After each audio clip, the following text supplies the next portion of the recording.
The most real things about life are the place you don't know and the place you know. And you could say, well, that's explored territory and unexplored territory. That's real, and it's been around forever. Back to the lobsters. You know, if you put lobsters in a new place, the first thing they do is go around their territory, finding places to hide, and also making a burrow.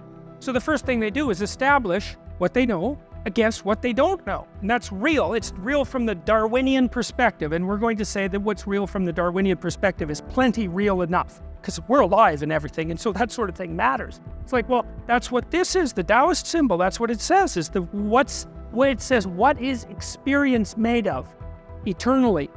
That's easy. Chaos and order. And in every bit of chaos, there's the possibility of order. And in every bit of order, there's the possibility of chaos.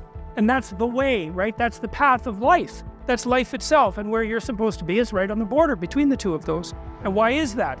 Stable enough, engaged enough, right? So not only are you doing what you should be doing, you're doing it in a way that increases the probability that you'll do it better tomorrow. And you can tell when you're doing that because you're engaged. You're in the right time and place.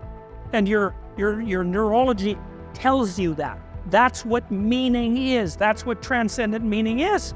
And that's so cool, because I also think that that is the antidote to existential suffering. The antidote to existential suffering is to be at the right place at the right time. And you know, you want to get technical about it. Okay, anxiety and pain. That's the reality of existential suffering. Okay, so let's say you're in the right place at the right time. What happens to you biochemically? Dopaminergic activation. What does that do? Suppresses anxiety, and it's analgesic.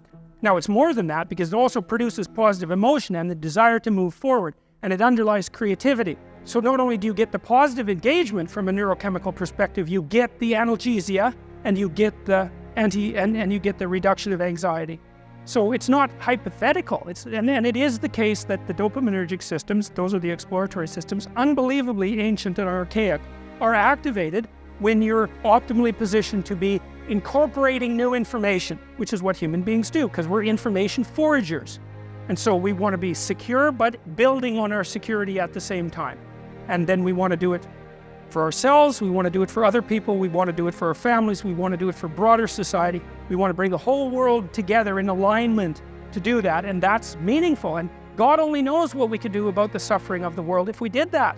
You know, we have no idea what we could do if we started doing things properly. And maybe so many of the things that dismay us about life, we could stop. I mean, we stopped a lot of them in the last 100 years. You know, things are a lot better than they were 100 years ago. Obviously, they're not perfect. But 100 years ago, 120 years ago, man, you know, the average person in the Western world lived on less than $1 a day in today's dollars. It's like, you just try that for a week and see how much fun that is. So the Taoists, well, what is this? Well, this is the pre-cosmogonic chaos out of which the Word of God extracted habitable order at the beginning of time. It's the same thing.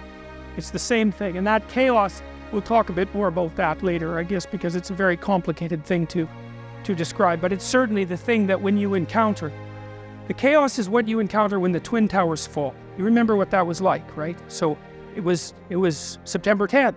Well, that was the world. Everyone knew what the world was like. And then it was September 11th, and everyone walked around dazed for 3 days because the buildings fell. But so what? You can see a building fall.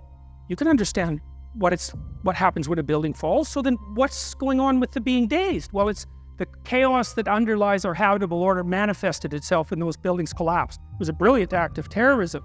And everyone was frozen and curious, because that's how we react to that sort of thing. It's like the shark, you know, remember that famous movie poster for Jaws with the woman swimming on the top of the water and that terrible Leviathan shark underneath coming up to take her out. Well, that's life, man. That's the world.